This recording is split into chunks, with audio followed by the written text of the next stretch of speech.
Saya cuma ingin menanyakan sambil emosi, kamu produk produk apa? dari mana? Kok berani sekali kamu manipulasi produk kita, seakan-akan dia menggiring bahwa ini buatan dari kita, dari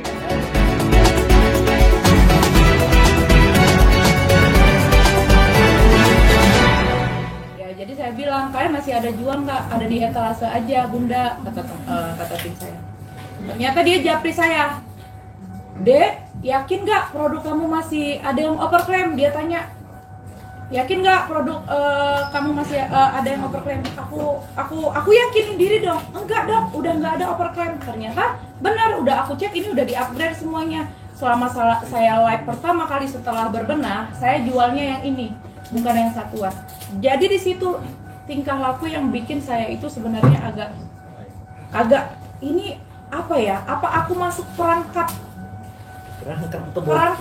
kebodohan apa gimana ya? Aku merasa gitu.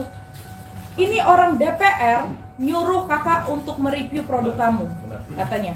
Saya kaget dong, antara shock semuanya. Orang DPR nyuruh ini, mereka desak kakak, Dek, Dok, tolong, jangan dulu. Saya tanya dulu ke tim saya apa kesalahannya. Terus saya tanya, Dok, ini, terus saya kirim dong hasil uji labnya. SGS ya, itu lab internasional. Dok, ini udah di-upgrade, apanya lagi yang overclaim, apa lagi yang saya salah? Kalau saya salah, saya mau lagi memperbaikinya, Dok. Apa tolong dulu jangan dinaikin, nanti penggiringan opininya makin mengerikan, makin hebat. Aduh, Dok, tolong sayangi aku, Dok. Tolong jangan dulu. Aku kejebak dengan permainan mereka nih. Aku percaya kalau dia itu disuruh sama DPR. Kejebak ya kan, DPR. Aku disuruh, tolong, Dek, saya harus menaikkan ini. Saya udah didesak tolong sekali aja. Saya naikkan. Dia obsesi untuk mengumumkan kalau produk saya lagi ada yang overclaim. Di situ saya ngerasa janggal. Ini apa ini gitu. Tolong, Dok. Nah, begitulah. Nih klien saya sampai ngemis-ngemis. Setelah saya dengar cerita, waduh, kasihan bener klien saya cari makan kok sampai dipermainkan, dihina, dibully. Padahal itu cuma main-mainan aja, padahal produknya bagus sekali. Jadi produknya BPOM, bisa dipertanggungjawabkan. Tapi saking orang namanya cari makan ya, tolonglah, ini jahat sekali kalau sampai periuk nasi orang dibalikkan itu. Jadi dia jadi menghukum mereka. Jadi dia sampai nge-voice saya juga. Pada saat itu kita semua, saya masih simpan dengan rapi. Dek, tolong ini saya harus naikin ini, dia bilang. Tapi nanti saya di situ agak aneh lagi. Dia ngomong gini, nanti saya akan nge-review produk kamu secara baik-baik, secara nasihat, katanya. Secara nasihat, nanti setelah udah saya review ini, nanti kita ketemu, kita ngonten bareng. Jadi saya bingung, ini sebenarnya kenapa ini, arahnya kemana nih? Tapi saya perlu menaikkan ini, karena kalau produk kamu tuh overclaim. Dia ngomong gitu. Di situ saya udah merasakan kejanggalan, ada apa ini Doktip ini? Punya misi apa Doktip ini sama saya? Makanya saya dibeginikannya. Jadi dia bilang, Dok, tolong, saya masih ngemis, Dok, jangan naikin, Dok, jangan naikin biar saya perbaiki. Oke, kalau kamu oke, saya nggak naikin, tapi hapus semua etalase dari pabrik ini. Dia ngomong. Itu mungkin kalian memang belum baca ya, itu media, teman media nggak tahu. Ini tempat saya produksi, hapus semuanya dari etalase. Saya nggak, intinya dia nggak jadi mereview, tapi kamu hapus semuanya. Produk-produk yang berasal dari pabrik ini saya hapus, teman-teman media. Saya hapus untuk nuruti permintaan dia. Itu saya hapus semuanya. Saya hapus. Jangan ada lagi, biar adem ayem aja, jangan ada keributan. Sampai saya itu udah di titik itu, teman-teman media. Sampai saya kemarin pernah buat klarifikasi minta maaf. Dia minta disebutkan, bilang aja, Dek, makasih Doktip. Dia harus diucapkan terima kasih Doktip. Jadi saya nggak tahu ini, biar semua masyarakat bisa melihat kejahatan ini tuh udah kejahatan, udah persaingan bisnis secara kotor. Ini bukan persaingan bisnis secara sehat lagi. Kak Sela, saat itu pendekatan Kak Sela dengan Doktip itu partner bisnis apa? Enggak. Saya saking polosnya mungkin ya, saya juga pernah menawarkan. Bodoh dari daerah. Jadi saya pernah juga bilangin, Dok, tolong Dok, nanti saya punya make up, dokter kan suka pakai lipstik merah, nanti mau launching make up nih, dokter affiliate ya, aku ajak, dokter ini ya bantu jual affiliate ya, ini dia nggak jawab. Setiap saya ajak collab itu jawab, dia nggak pernah jawab gitu. Mungkin ya memang karena mendasar dia itu memang nggak suka ya, tapi karena basa-basi dan saya juga baik banget sebenarnya sama dia gitu, saya ajak ketemu dia nggak pernah mau gitu. Kak, saya terkait yang harus dicopot dari etalase kakak, apakah ada kaitannya karena produksinya di pabrik milik HS dan boleh di-spill nggak? Oh, ini kerugiannya bukan berapa? pabrik HS. Ini sama sekali bukan produk HS, tapi pabrik ini pernah punya brand juga, tapi pernah dilempar ke tong sampah sama dia. Boleh di-spill nggak Kak, kerugiannya untuk bisnis skincare ini berapa? Kalau kerugiannya besar sekali ya, material ya besar sekali. Tapi Nanti di penyidik. ya di penyidik aja. Tapi makanya saya bingung juga ya, kenapa dia itu sesensi itu sama pabrik pembuatan ini, tapi karena memang banyak brand-brand viral itu dari pabrik ini, tapi dia minta dihapus semuanya. Saya hapus waktu itu. Berarti untuk kerugiannya bisa miliaran Kak, lebih? Iya. Iya, pokoknya penyidik aja ya. Penyidik aja nanti. Kak, banyak reseller yang katanya video beredar atau voice note beredar, banyak reseller yang dirugikan mungkin dari produk kakak, mungkin tanggapannya gimana? Oh, jadi kalau masalah reseller itu kejadian lama juga ya. Kejadian lama juga. Ini kita udah lampirkan juga di sini.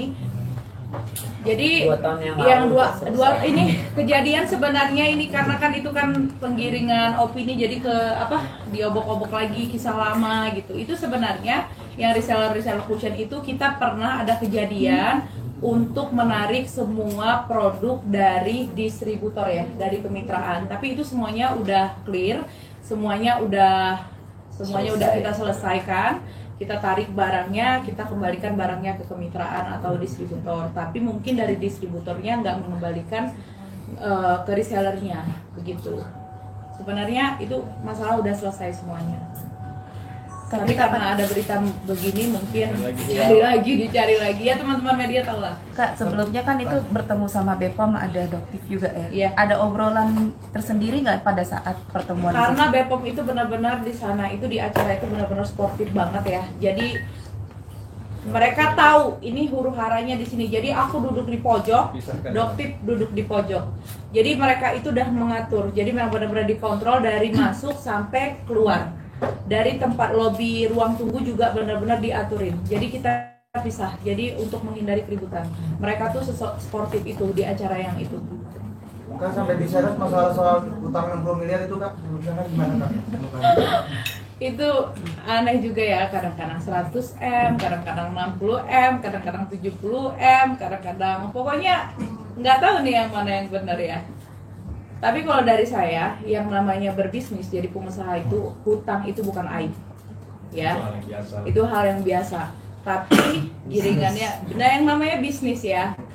Tapi saya nggak membenarkan juga dengan dia bilang hutangnya 60 miliar. Buktinya saya tanya suami saya pernah komunikasi baik ya. Kak, tolong dong dibuktikan di mana atau dibuktikan aja boleh nggak kita ketemuin sama yang punya pabrik di Jogja sampai detik ini. Logikanya aja ya teman-teman. Mungkinkah kita berpartner sama pabrik melalui dia jumpa karena piutang? Itu aja udah nggak masuk akal. Tapi yang saya lakukan adalah yang namanya hutang dalam berbisnis itu bukan aib. Kak, sampai diseret katanya netizen banyak yang bilang kamu dibantu sama Fitri, sama Dokter Reza Glani. Oh enggak ada kaitannya. Karena sebelumnya juga saya itu sama semuanya itu teman. Ya saya itu teman-teman bisa lihat sendiri ya. Saya itu nggak pernah bermusuh-musuhan sama semua orang.